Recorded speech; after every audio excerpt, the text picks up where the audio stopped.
Golf's no different from hockey.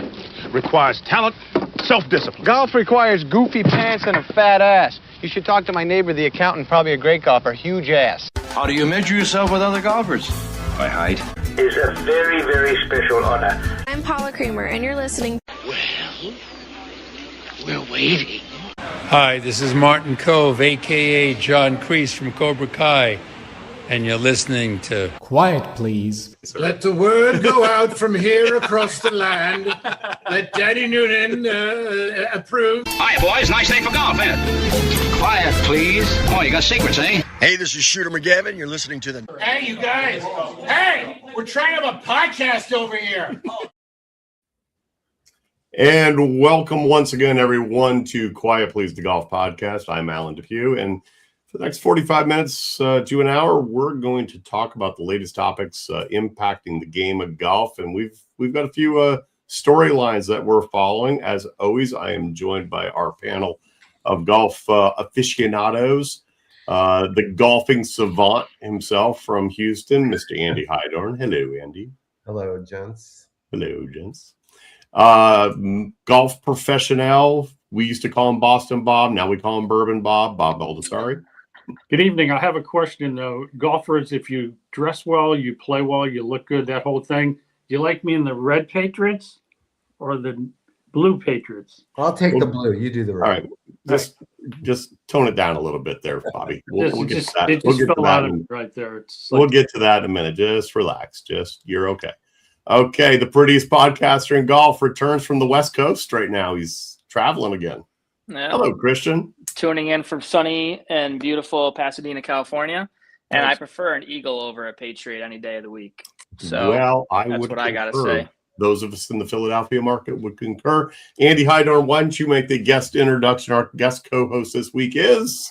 Well, Jake Stoutland is joining us this week. And for those of you that haven't been exposed to Jake's content yet, I highly recommend it. Jake's kind of the king of this niche of private golf, private club golf, and everything that surrounds the private clubs. And he's done an unbelievable job kind of exposing all the things that are great about it, the things that make a difference. He's definitely an aficionado of all things private golf. So, Jake, welcome to Quiet Please. Thanks for that kind intro, Andy. I appreciate it. It's great to be here. Out of all the people in the world, you've chosen me to be here, so I appreciate that. We are not worthy. I'm not so sure about that, but thank you. All right, so here's the deal. Christian's an Eagles fan. Jake's an Eagles fan because you're in Metro Philly with me. I'm in Bucks County. All right, and I was born, though, in New England. So first round of the playoffs has gone through, boys. We'll just dive into that for 2 seconds before we talk a little golf. Go ahead, gloat, Bobby. Now's your chance. Get it out of your system. Hey, we sucked for a few years. It was a long, dry, non-championship golf there. Somehow we made it through. No, back in September, if we made the playoffs, I would have thought you were dreaming. If we were 500, that was a great year. So it's all gravy. It's all wonderful. But I do like what Mike Vrabel's doing. I think he's got some good vibe and culture going. And that was kind of fun when him and, former Eagles, Milton Williams, they collided and got a little bloody. It was nice. Love that guy. That guy's awesome. Yeah. Andy, do you want to add anything to that? I have nothing to add except I'm delighted that it's interesting for Patriot fans this time of year. It is. Again. All right, and on the other side of yin and yang, Christian, what happened to our birds, Christian? It pains. I mean, I'm sure Jake knows too. It pains us. We hated seeing the game just didn't go our way. It is what it is. We'll be back next year. I'm not worried about it. We'll get the right pieces in place. We'll get a team out in the field, a product that's going to really go out there and get another Super Bowl. Bring it back to Philly where it belongs. I mean, here in Philly, it really encompasses. I mean, it's green everywhere. It's our image. Yeah, it's a tough loss, but the NFL's hard. You can't win every year. So no. I mean, it's one game, and it felt like it was coming. the season wasn't really going great, but we could have made a run. We could be, here in a few weeks and it's saying the opposite. So NFL is just hard. To any of you, wouldn't you say that's just the crazy thing about where the NFL is right now is the parity that there is literally, of the 14 teams that got in, a couple of those teams, I think Pittsburgh ended up exactly where Pittsburgh is going to be, but any one of those teams could almost go on a run, and literally they could be out in a game or all the way. And your Texas down there in Houston, that defense is unmerciful, Andy. Really tough. Yeah, I don't know if I've ever remembered, a group of playoff teams that had that many possibilities. You couldn't surprise me by Super Bowl participants with that whole group. I mean, anybody could have, like Jake said, anyone could go on a little 3-game run and be there, and I wouldn't be surprised. Yeah. So, all right, that I had to get that out of my system. It's been bothering me since the weekend, and at least I have 2 people here that can help soften my blow on landing. So at this point, I think I should probably click here because there might have been a little news this week, Andy, on the LIV report. And for those of you that got upset and send the hate mail in occasionally that we don't cover LIV enough, here's your time. Here's your moment. Yeah. By the way, a quick don't be that guy. Who is that guy that said that? Yeah, right. We have an official LIV report, and we don't talk about LIV enough. Come on, give me a break. So I think anybody who's got a pair of ears and eyeballs knows that Brooks Koepka has made his way back to the PGA Tour. A lot of things had to happen. I personally feel like Brian Rolap did, I think, what's best for the PGA Tour in that, and he had to, I guarantee you, there were some discussions with the policy board and the players, and he had to get buy-in from them on what to do. But I think having Brooks come back, and there are some conditions to him coming back, but having him come back is a blow to LIV. And look, there was a statement by Rahm and by Bryson and by Cam Smith that they're all staying, they're not coming back right away, but it's just a matter of time before that happens. And I think it's interesting to see, LIV had their qualifier this week too, and Anthony Kim, which was kind of a good story, right? He seems like he's getting his game back a little bit. But Richard T. Lee and Bjorn Helgren were the big names that made it through, and it's like, it's not that exciting for them. I think PGA won the player to be named later in that deal. Yeah. But definitely a very careful move by the PGA Tour to figure out how to get Brooks back in sooner than later and not have people losing their cookies about it. Bobby, Jake, Christian, any comments, any thoughts? Well, I think when you look at, I'm not surprised. I don't think any of us are surprised that Brooks came back.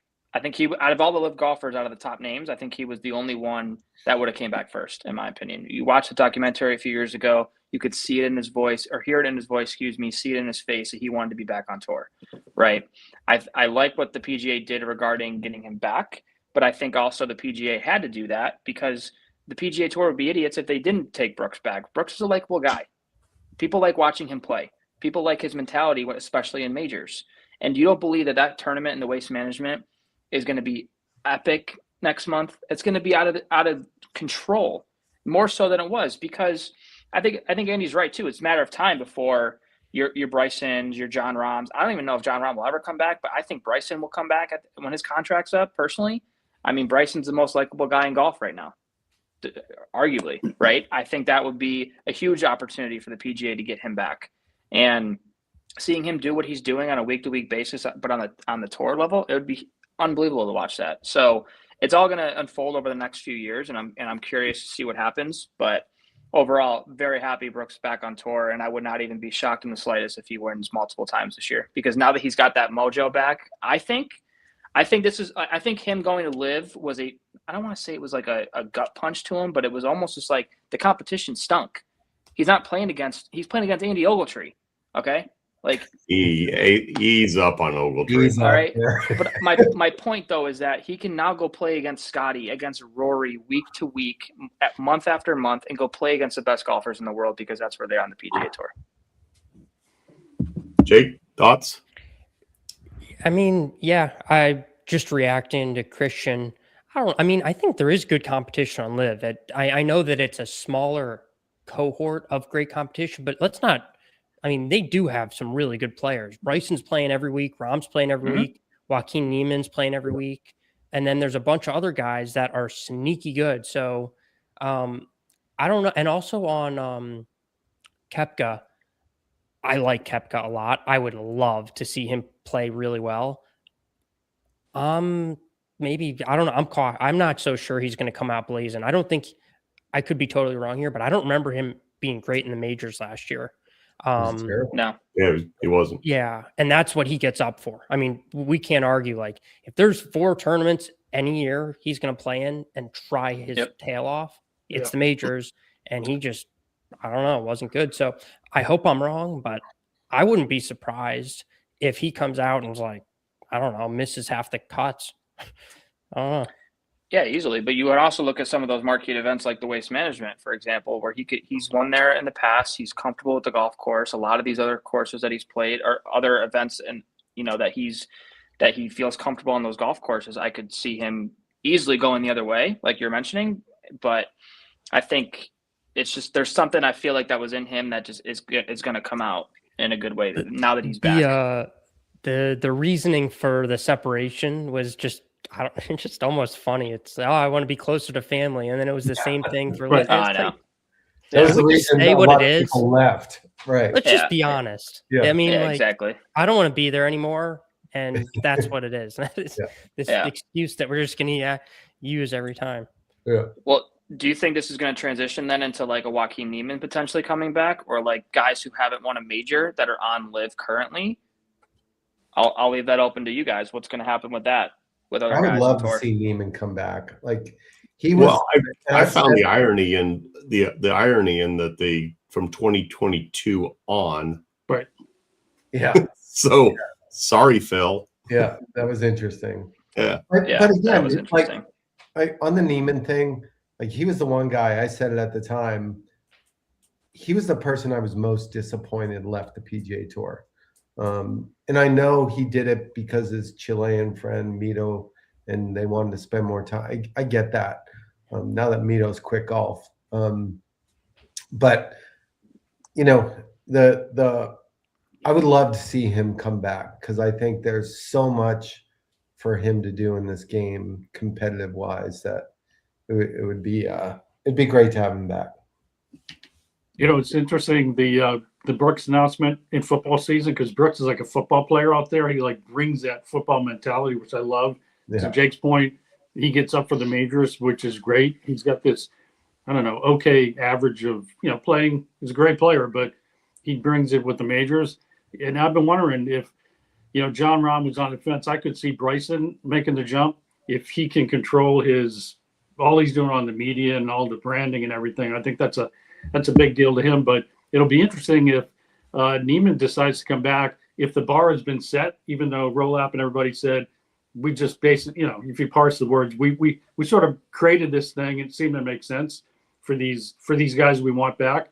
But the Niemanns and others that want to come back, if that's the baseline, that could be a tough nut to crack. I don't know, $5 million to charity, all the other stipulations. It's a financial impact.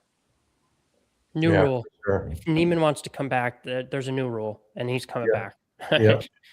They have to do it. I mean, would be really not smart to say no to him, I would think. I think we all collectively said he was probably the one that shocked me the most. That I think we all agreed on that he was the most shocking to leave because he was right on the cusp of reaching the pinnacle when he pulled the plug. And he hadn't done it yet, right? But Right. he was showing everything, looking like that it was going to happen for him. So last thing on LIV though, we talked about earlier today. He's not a LIV player, but he played 9 holes with a LIV golfer, and now he's still suspended. And Wesley Bryan, he's not able to play on tour at all right now. Those rules are made up. It's just a whole set of made up rules, and whatever fits what they want. It's just picking and choosing. Yes to this guy, no to that guy. Let's make a rule. Yeah, that's what it feels like, at least. Absolutely, couldn't agree more. It's racking the brain, almost like one lot. See how I did that, Bobby? Amazing. It's just all right. Here's your brain teaser. You said he had a good one.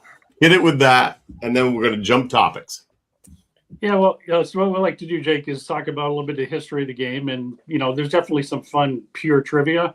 So I don't know if this is the purest trivia type of thing, but came across my desk, as they say, this week, and we're approaching the end, actually, of a very famous, historic, possibly, I think, one of the few records that will never, I'm sorry for Boston, never ever get broken. 80 years ago, the year of 45 into the February of 46, Lord Byron Nelson has one of the greatest historic winning streaks, 11 straight, within basically about 13, 14 months. He won. I've got some stats here that are amazing. And I just want to bring this up because I think the Christian, that demographic needs to remember this. But so starting in January of 45, going until February of 46, Byron Nelson wins 21 times in 33 starts. Pretty darn good. That was within that March to August of 45. He wins 11 in a row, 18 wins just in 45 alone. Imagine if 18 wins in the money right now. I mean, it's astronomical. To put a little context, Tiger won 7 times in that 06-07, 7 times in a row. Amazing. Ben Hogan won 13 times in 1946. I mean, iconic of iconic Mount Rushmore. But, just think 80 years ago with what Byron Nelson did, 29 top 3 finishes, 13 of the events he won by 5 or more shots. So, wow. I mean, it's like mind-boggling, like that period of time, what he did. So I just was reading about that this week, and I thought we need to remember that. He's a hack. Yeah. Are you gonna tease our brain or just teach us? Well, yeah, I was going to say, was that a teaser or was that just This professor? This week was an appreciation. It's just an appreciation. It's just a lecture this week. Let me tip of the cap there to you, Bobby. Okay. Well, it's a good segue a little bit into what Jake does. It's tell stories, and it's exactly. And Andy, why don't you take that segue and run with it? Yeah. So for our listeners, please look Jake up. Jake Stoutland Golf. It's just for people like me who are so interested in the game and the history of the game, and being a Northeasterner, being just enamored with that golden age of golf course architecture. Jake, how'd you get to this point where that was your thing? Like how did this come about? It's a good question, and I don't actually know, but I kind of know. I like studying people, and I like understanding how very successful people did what they did. And so when I was in college and doing my graduate school, I was doing a lot of research into real estate figures and what's their life trajectory. A lot of research into Standard Oil. And I just became really good at researching these people and then putting it on paper so I could remember it. So I would write this on paper, and I pretty much had like a playbook of how XYZ did what they did. That skill set yielded, or it became valuable to what I'm doing today, where I can, a lot of these stories that I'm telling are led by a protagonist. Oftentimes they're led by some figure who did something to start this golden, as you mentioned, golden age. Most of these are built in 1910, 20, 30. And I don't know how. I just made one video about, I don't know what it was, something about that. And I was like, whoa, there's got to be a lot more of these. And then I went down the rabbit hole, and there certainly are. Every one of these clubs started in 1920, typically was a group of businessmen, one person, and they just got the capital. They figured out the land, they leased the land, they found the architect, the clubhouse. I mean, all these decisions. And some people absolutely hit it out of the ballpark, and find it very fun to research that and then tell the story online. Well, it is amazing. And, you know, there's a lot of debate about golf online and this and that. And one of the things that comes up quite a bit is you know, which state has the best golf courses. And you've done some cool things about, you know, the Boston metro area and the Philly metro area and the New York metro area. And I just feel like, and again, I'm biased because I lived there for a while. I feel like as a state, when you start combining the Philly metro area with like Lancaster, and then you go out to Pittsburgh, like I don't know who can compete with Pennsylvania in terms of New York State. Yeah, maybe. Probably. But back to that, I mean, my head initially goes to why? Why are all those great courses there? And the answer is probably pretty clear now that we think about what was going on back then. Well, in Pittsburgh, you had a lot of industry going on. Steel, oil was going through there. And then you look at New York, that's the epicenter of the United States at the time. Industry. Philadelphia, you got the ports, you got same thing. And Boston, the same thing. And these men and women, you know, took some of their hard-earned money and said, you know what, I'm going to build a golf club. And so you get these just super iconic places on land that was very desirable. You know, back then, not all of this land was developed. Actually, most of it was not developed. And so they went out with a sharp architect, and they could pick the best, the creme de la creme. Now, these guys are picking the leftovers. Back then, William Flynn said, nah, that's not it. That's not that. No, that's it. Go buy that land. Yeah, I agree though. Growing up in Syracuse, so I'm originally from upstate New York, and seeing a lot of the courses that I played growing up are just, they were incredible, but also like courses that I played in college too. Like we went down to Philly a lot, and those courses, not only are they beautiful, they're so hard. They're challenging when it comes to specifically like when you're hitting like those wedge shots into those greens and putting and everything. The undulation that comes with it, along with like the minor breaks and subtle movements that they have, it's incredible. And I think the layout of those courses are just, they're unmatched. I now live in Charlotte, North Carolina, and a lot of the courses down there too, they're obviously beautiful. But like when you look at courses that I grew up playing compared to what they have down here, they're not even comparable in my opinion. So, yeah, I do agree. I think there is a reason for that. And for me, if I were to describe the differences, I mean, one, there's inherently different physical differences in the land and like the soil and all that stuff. But to me, I grew up golfing in Florida and in the South, and it felt a little more manufactured to me. And it actually was more manufactured. If we look back on the courses that we grew up playing up in the Northeast, most of these courses were that like what was there was there. Maybe you had a horse and some other animals and could move a little dirt, but not much. And you subconsciously feel that, I think. At least I do. I'll totally agree. That's something we can't overlook. You know, also to Andy's point, Pennsylvania's a big, big state. New York's pretty big. Massachusetts can pack a punch, I think, for, they punch above their weight, I think, for the courses that are up there. But yeah, it's that undulation, it's that geography. I think all that up that Northeast, that really makes a difference.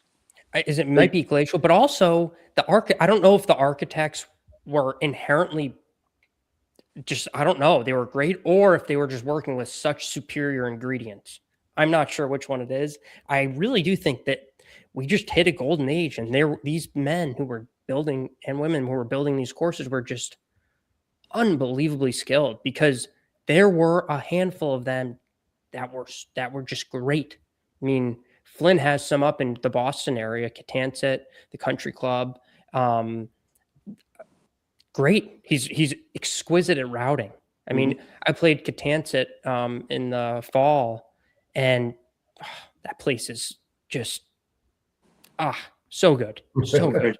That's a great spot. I mean, the routing, it's out and in, but it weaves, and it's got so much character, and there's just nuance there. Like, you've got like these little like moguls in random places that just you're like, wow. And then you realize that actually there were a lot of those big rocks there that just they couldn't move, so they buried them. Catanset's, like, for me, Catanset's almost fake in the sense, and I don't mean this in a bad way, but it's like the turf there is like almost too perfect, and like Catanset is pretty unique for me for all the Boston courses. Catanset's pretty unique. I haven't played all the balls. I hope to get up there coming up this golf season. There's so many. I agree.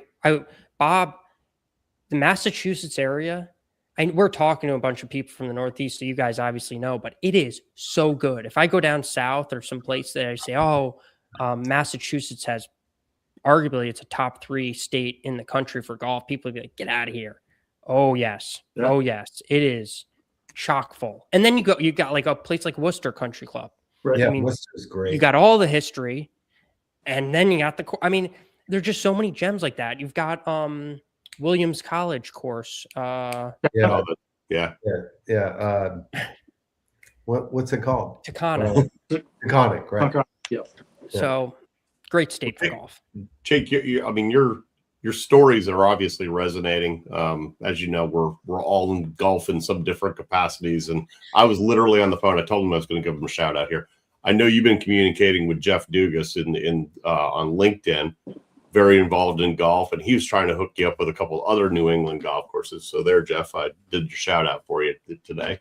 But I mean, Rolling Rock Club down here, Arnie's place out in Laurel Valley area. I mean, I'm going to keep lobbying for Pennsylvania.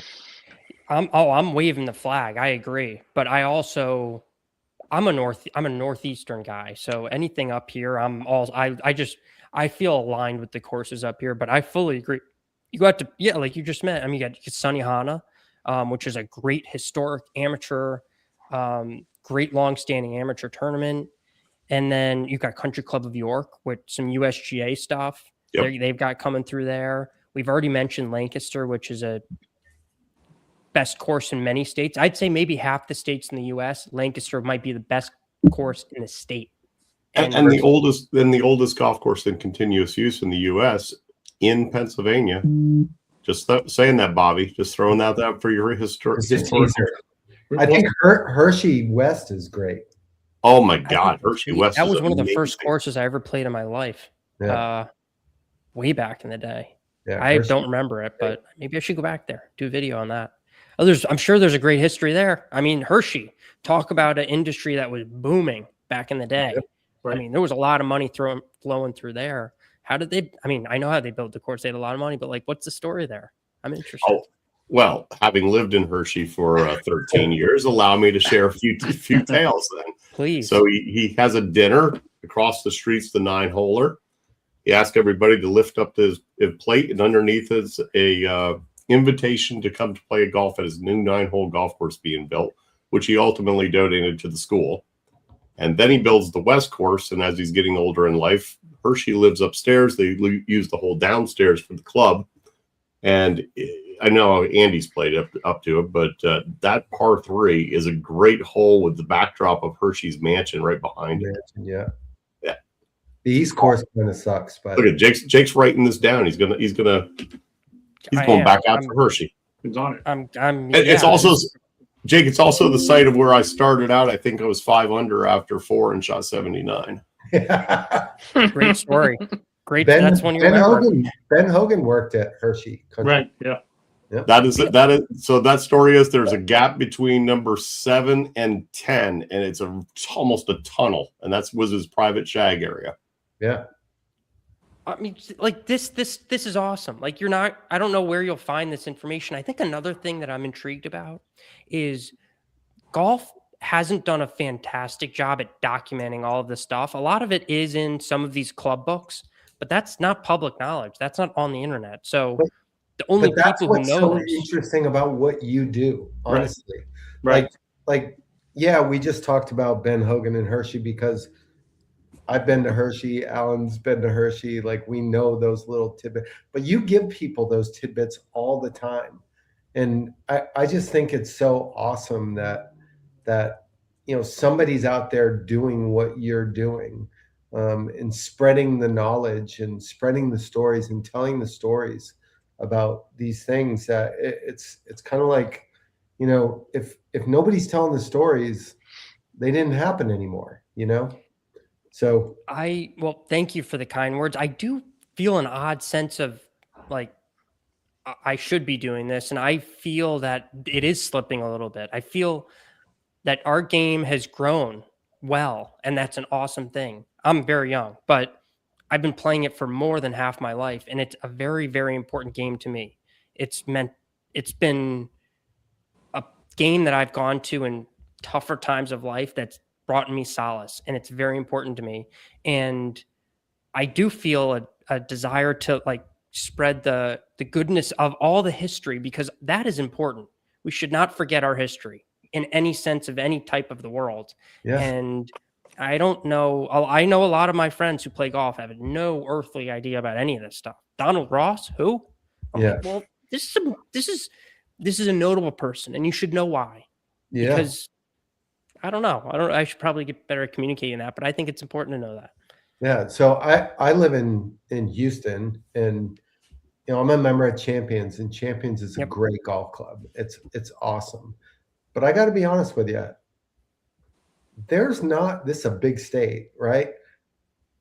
You could fit easily if you took the top 10 courses in Texas, you wouldn't even get far down the list in a state like Massachusetts. How many golf courses there are so much better than what we have here? It's just not a fair fight. Land? It's not money. I mean, I don't know. Why is that? Because in my estimation, like a lot of clubs weren't built in that golden age down here. There are some, and they're really good. Don't get me wrong. There are some that are really good, but the majority of volume of golf courses, like you said earlier, during that golden age, were built in Philly, Boston, New York, Chicago. Like that's where it happened. That's where it happened. And that's where the volume was. And some in Monterey too. Back in the day, Samuel Morse developed all that Monterey area, and that's a odd hotbed, but it's mainly because of one guy who brought in those people. But I also think that I respect what's the way to say it? Like, I'm not a Mr. Proper guy like Mr. Etiquette, but I also think that that's important to the game. And I think people should understand why that's important. And I think if you communicate to people why that's important, it's less of a, hey, you should do this, versus more of like, I actually want to do this because I want to be respectful and I want to do that as a good steward or a good participant in the game. And I don't know, that's another lane I've gone down, which I think is important. But one of the things that you do, which I love, is you point out which things are people doing to up the experience that really give extra value, and what things are just kind of not really in that category, and they're just kind of extra. And overrated, elevated. Yeah, the overrated. I love that. It's a good. Well, thank you. It's a good framework for social media, but it's also a way for me to opine on things and act like I'm Mr. Know-it-all. I mean, I'm not trying to, but like, it's a good way for me to opine on things. That's like, I'm opening it to conversation. Andy, what do you think about that? And I like to interact with people. I don't know it all, but I think I have somewhat good taste, and I think I hit it right more than I miss it. Yeah. Yeah, Alan, you and I were talking about that just the other day. What, did I miss it?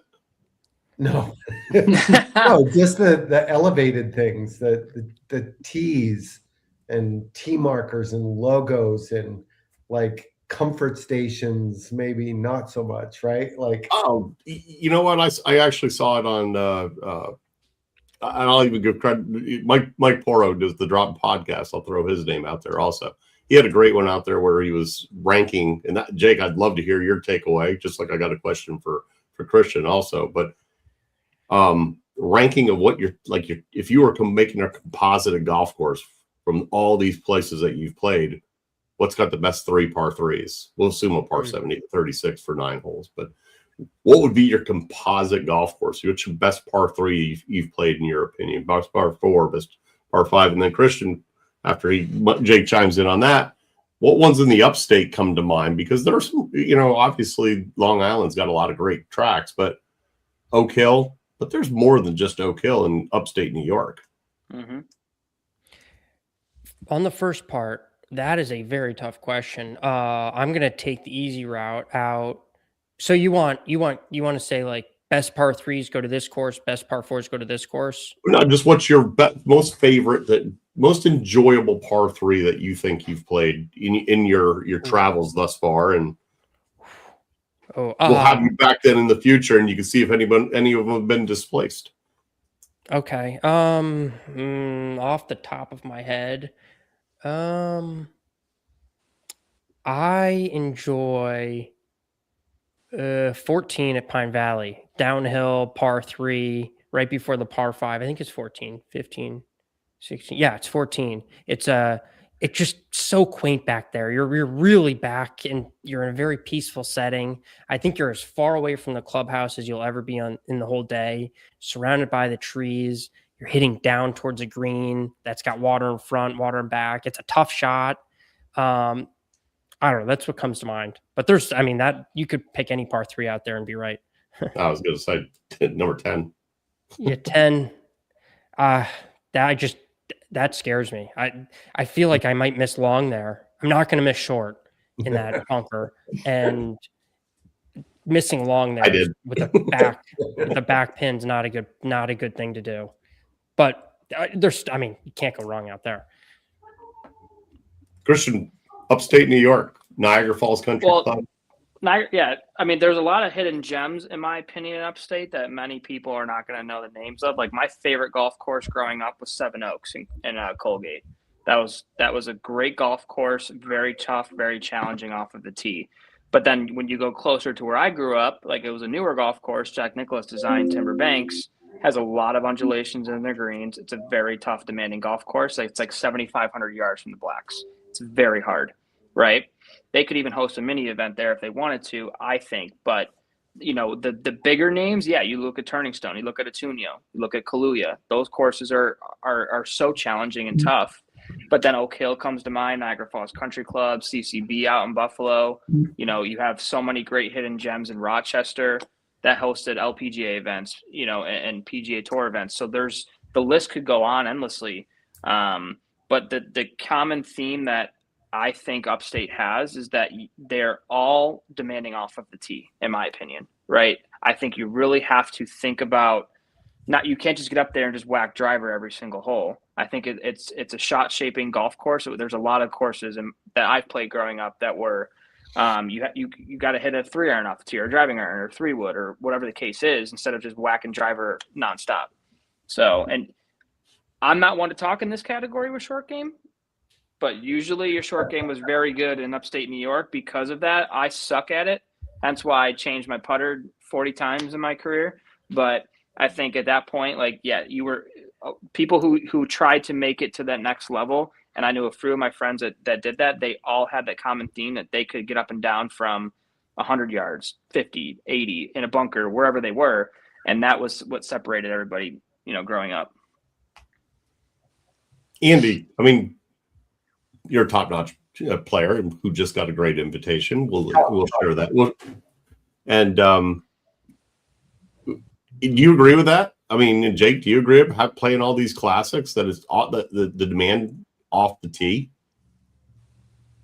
Yeah, I also feel like to Christian's point, like I grew up playing at Brookside Country Club in Allentown, Pennsylvania, and some of the smallest greens that you'll ever see anywhere, and they were all raised a little bit. So my short game is atrocious and has been for a long time, but it was pretty good when I was a kid. And because of the size of the greens and the surrounds, you had to be that way. So I think that definitely developed short games playing on golf courses like that for sure. Jake, don't let him fool you. He was just won the Texas Senior Amateur Player of the Year. Yeah, I've heard he's a little he's not bad at golf. But piggybacking on that point, I think we're all a product of our home course where we grew up on as kids. I mean, as a kid, you're going out on that course all the time and you're trying to shoot the best score possible. And subconsciously, you just play the course. And if the course says hit driver everywhere, then you just always become a product of, I think, your home course. It's my philosophy. Totally. But I want to go off of what you said earlier, Jake, really quick. Is that like I think it's a testament too to like for me personally, physically, like golf turned me into the man that I am today. If I didn't play golf growing up at an early age, I wouldn't be acting like the way I did. I respect the game, and I think that's gone away a little bit, and at least in our generation, where I don't think a lot of kids are respecting it as it was when we were growing up, playing in junior golf, wearing a collared shirt, tucking it in. Wearing a hat or respecting it more so than, and I could be wrong in that. I've just seen it more and more for courses that I go out and play that I just don't think that it's respected as it was when we were growing up. That's a great point. Yeah, fantastic point. I fully agree. I am not the same person I am today if I didn't grow up around a golf course. The lessons you learn as a young person interacting with like people your senior. I also think on a separate note here, as I grow older here, I'm not old, but I think it is important to interact with junior golfers in an equal manner as any other person at the golf course that day. Something that really upsets me is when older people who've been there a long time, who think they own the course, act like the junior golfer is just get out of my way or get off the thing. I really despise that. I think that any golfer should be treated equal to any other golfer on the course. Hey, how was your round today, Christian? Make any bird, like talk through that stuff. I think that is so impressionable to a young person. And I don't know. Bobby, I mean, you growing up, with your dad being a professional and growing up around all those adults, that had to have a huge impact on you as a kid growing up.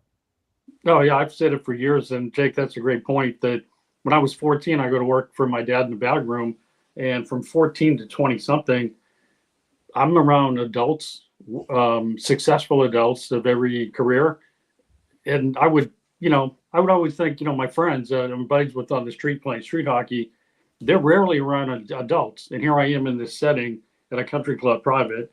So I've always thought of that. And, it was like I always had to be on manners and, but it just gets ingrained. Doesn't mean I don't want to have a blast and all that stuff. But, and it's a great point to this day. Well, growing up at Hillview Country Club outside of Boston, I could always drive the ball really long and straight, had a great short game, was not a great long iron player because they didn't hit a lot. Yep. And the greens were really small. So if it's a traditional little bumper around 8 iron, it was not my best like short game shot. It was like, I'm not used to those, but give me the most bizarre up and down. I need a sandwich, piece of cake. Yeah. I think what it comes down to, last thing, is that we all can agree on this, is that outside of just loving the game and we all love playing it, it's the connections that you make within golf. And I'm sure it's the same thing with other sports as well, or other industries that you pursue. But like the connections that you make in golf, specifically from my experience, are connections that I'm going to have for a lifetime. I can easily call up 100%. anybody on this show and say, hey, let's go play 9 holes. And it will be the best 9 holes that I ever play in my life, regardless of what the number is, because you're having more fun with the people that you make connections with than anything else. Just look at this, Christian. You're like barely a teenager and you have all these old friends. That can't do shoulder turns or can't rotate through the ball. All right, on that note, Andy, I think it's getting a little warm in here. It is getting warm. It's time to put Jake on the hot seat. Rapid fire. Bring it on. Fire. Just whatever answer. Don't give it too much thought. But 9 questions. First one is, what's your best 18-hole score? 64. Nice. I love that. So what's the favorite course you've ever played? And I've been, these questions are perfect for you. Yeah. Today it's going to be Marion. That's mine as well, by the way. There we go. What course is on your bucket list? Cypress Point Club. So who is your favorite golfer of all time? Tiger Woods. All right. Now, what's the most cringeworthy look on the golf course? Ooh. It's got to be maybe a white belt that is on a very different color pant and headwear that's not facing forward. Not a fan of that. I think Yip Strickler might agree with that. So it's definitely the white belt. Yeah. I'm not sure. That might be the only thing we agree on, but yeah. Yeah. Okay. What's your favorite halfway house indulgence? Peanut butter and jelly. No bacon. No bacon. What's your favorite post-round beverage? Guinness. Nice.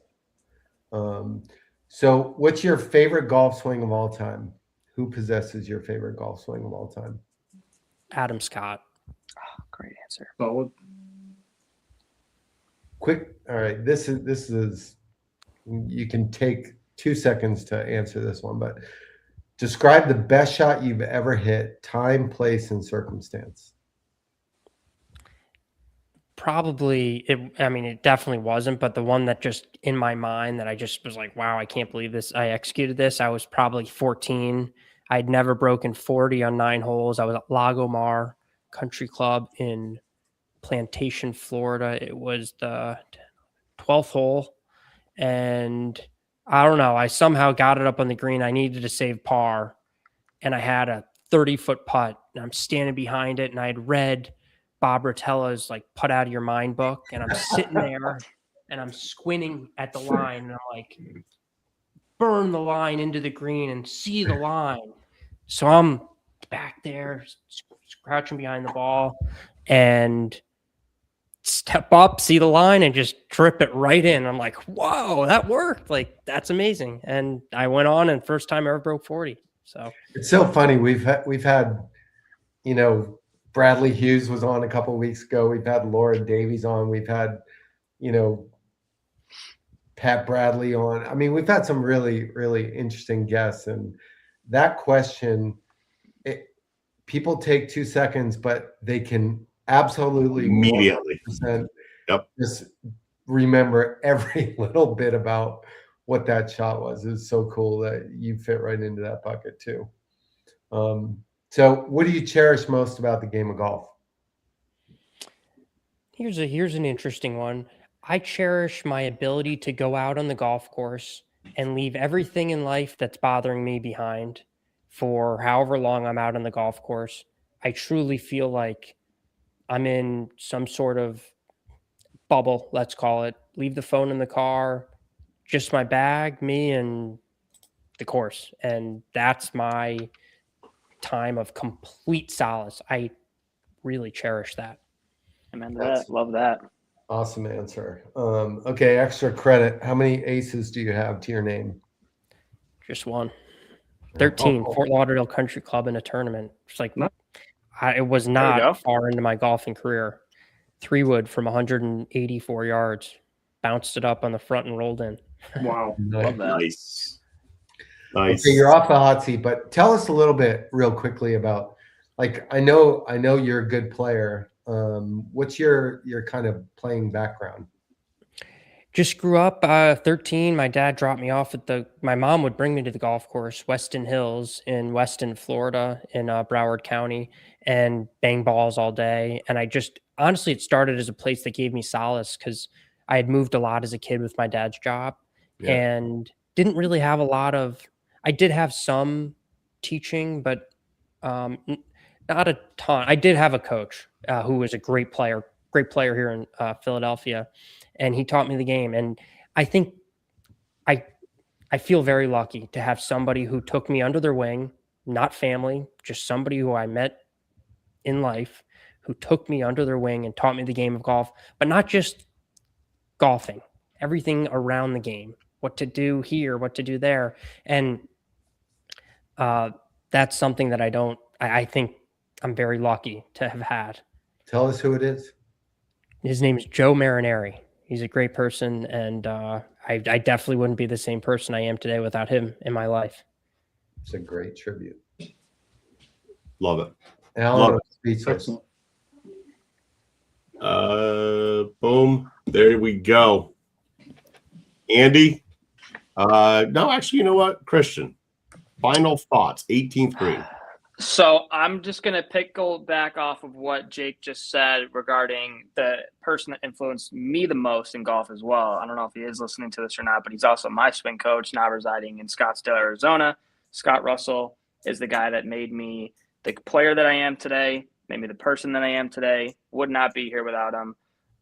Jake, you have awesome content, by the way, my man, and I think that you have a huge potential moving forward, and I can't wait to see what you keep doing. I also can't wait to see the Hershey take that comes out, by the way. And we're going to come back to this We're going to come back to this episode right here and say, well, we were there when you wrote that down. So, no, but in all seriousness, just awesome work and keep it up. And, again, we can't wait to see what you do, and you're welcome here anytime. Thank you, Christian. Bobby. Jake, this has been awesome. I'm a golf historian or lover of golf history myself, being a second generation PGA member. So I'm addicted to your content. And sometimes I'm watching you finish and go, no, more, keep going.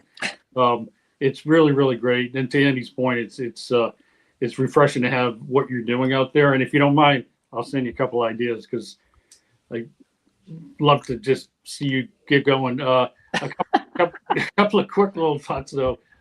Here's the difference between junior golfers and mite hockey. Did you see that video of the mite? Yeah. In Hershey, by the way.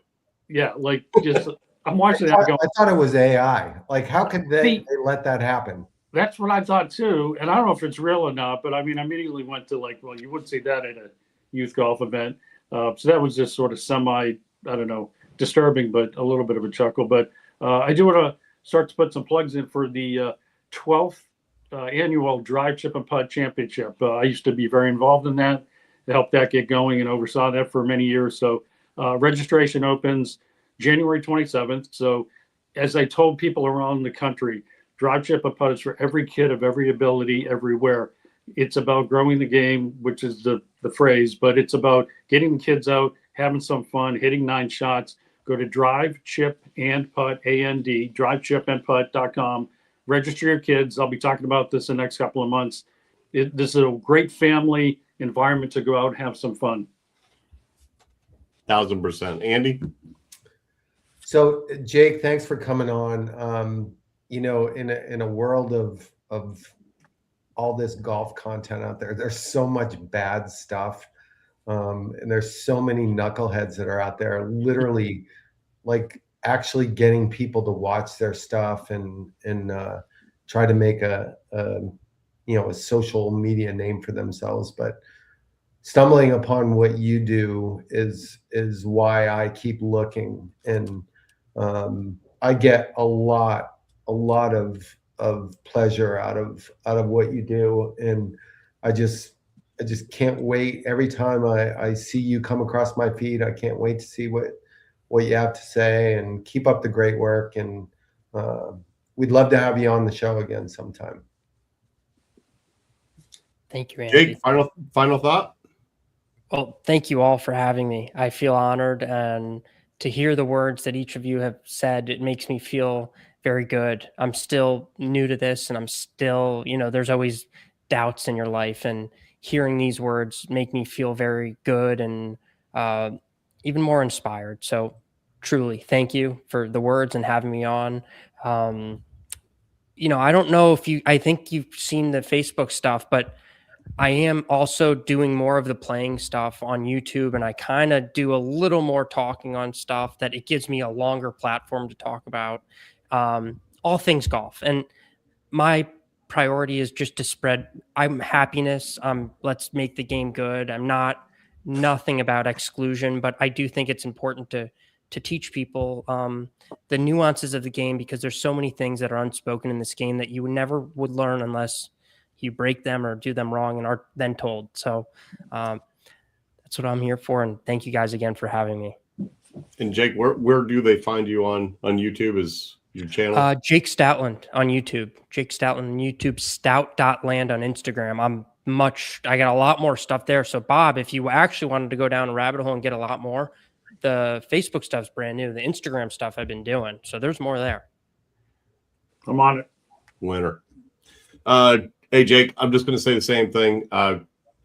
Kudos for what you've accomplished thus far. The sky's the limit for you, man. Really appreciate you coming on, supporting Philly while these Patriots are gloating. And, next week, this is an industry-wide comment for everybody. Golf business shows next week. The PGA shows next week. I'm heading down there. I'll see Bobby down there. Andy, when we need you to come, you can fly in, just hang out with us. Everybody travel safe. If you're listening to the show, we're looking forward to seeing a lot of good friends down there. Until next week, folks, we appreciate you listening.